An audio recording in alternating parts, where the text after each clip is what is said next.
time for rock news on 101.1 WJRR, Orlando's rock station. Let's check in with Lynch and Taco and see which rockers are making the headlines for all the right and wrong reasons. 101.1 WJRR. All right, rock news is brought to you by Well Hung Gutters. I'd like to welcome them as one of our new show sponsors. They do a great job if you got a gutter situation going on at your home or business that needs fixing or some attention. They'll get you taken care of. If you need a whole new gutter system installed, getwellhung.net. Getwellhung.net. Yeah, check out their website. I'm telling you, there's a lot of people like that live in communities that the builders didn't even put gutters on the home. So right. If that's you and you're tired of walking outside your house and getting water on your head, get in touch with Well-Hung Gutters. I think you might be surprised at how affordable gutters can be. Or if you have gutters and want to get the leaf covers put on, they can do that for you as well. GetWellHung.net. Good folks over there. All right, let's begin with this. Guns N' Roses last week announced full-on U.S. tour dates for next year. We also got news that there is new Guns N' Roses music coming. We thought for a minute we might have a hold of it for today. Yeah. But it looks like that has been postponed for now. Those are just certain rules we have to follow. The minute we are able to bring it to you, we will. So know that is coming. And then, of course, you can catch Guns N' Roses at Welcome to Rockville. They'll headline the opening night of that event in May. That opening night, man, that lineup is sick. Speaking of tour announcements, Evanescence announcing a 2026 headlining tour in the U.S. and the world. It will begin here in Florida in June, on June 11th in West Palm Beach. And then the following day, June 12th, Mid-Florida Credit Union Amphitheater in Tampa, if you want to check out Evanescence. That's awesome. All right, so there you go with that. Limp Bizkit performed their first concert following the death of bassist Sam Rivers. That was over the weekend, Saturday night in Mexico City. Jumping on bass duties for the band was Kid Knott, a.k.a. Richie Buxton. He's a songwriting partner and producer for the opening band on that tour, Eka Vandal. Singer, songwriter, rapper, currently living in Melbourne, Australia, so it looks like he's handling the bass duties for the duration of the Limp Bizkit dates.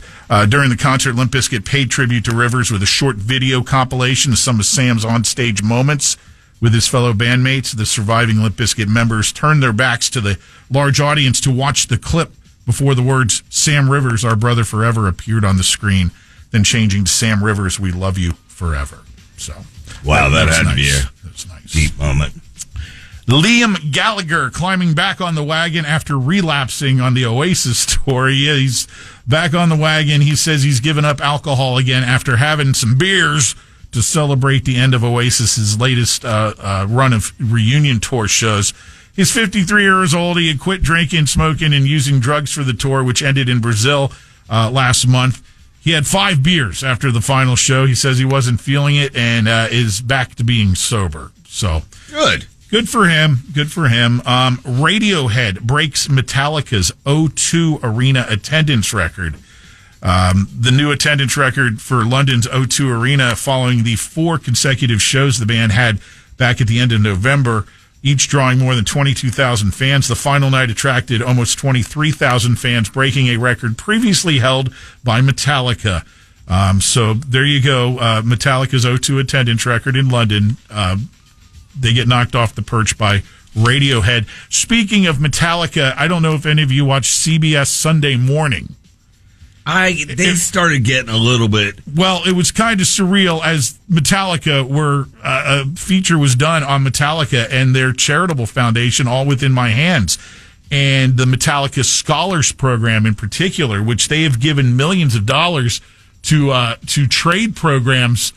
For students that weren't really necessarily cut out for college, as James Hetfield explains. Not everyone is built for college, and not everyone needs college. It was very evident during COVID when we weren't able to go out and do our thing. Entertainment, service went, but the plumber, the electrician, the truck driver, the people that needed to help keep America running were there, and thank God for them. My thought is that the next millionaires will be the tradesmen.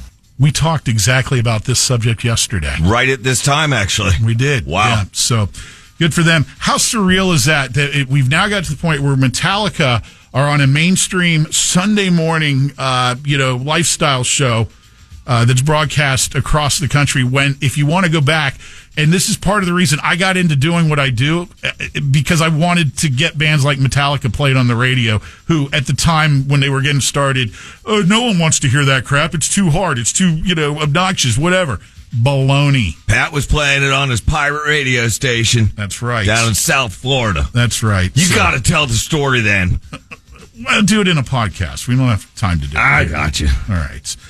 Ace Frehley's final resting place. I just meant the story on the side of the road the first time you heard it on regular radio. Him and all his knucklehead buddies pulled the car over. We were on the turnpike headed to Gainesville to visit some of our buddies who went to UF. Holy cow! Metallica's on the air. They pulled over and started moshing on the side of the road. Side of the turnpike, yeah.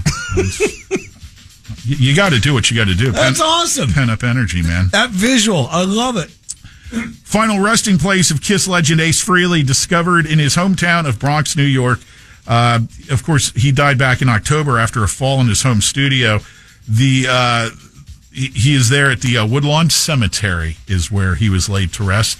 That's that's right where he's from, so of course it makes sense. Perfect. It wasn't publicized. I guess someone just came upon it, and now it's public information. PETA is asking Alice in Chains to temporarily change their name to Betty in Chains to raise awareness for a depressed circus elephant. Betty is 56 years old and has been performing in the Carden Circus for over 50 years. PETA says that she's the world's most depressed elephant and performs about 300 circuses each year. They are encouraging Alice in Chains to amplify her story to millions and change the course of history for all animals used in circuses. Tell me Alice in Chains is not going there. As of last night, Alice in Chains haven't responded to PETA's request. Keeping it in the Seattle area for a second, Pearl Jam have put their money behind something that will be a lot of use this winter. A Zamboni machine.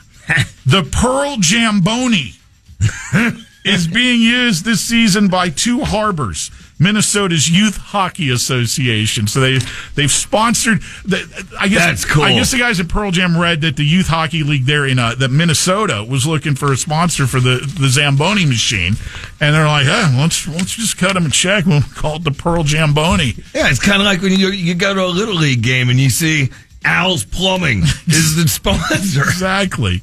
So there you go. So do you want that for the Good News Network? Give it. The Pearl Jamboni coming on over. All right. And that would be your rock news for the week.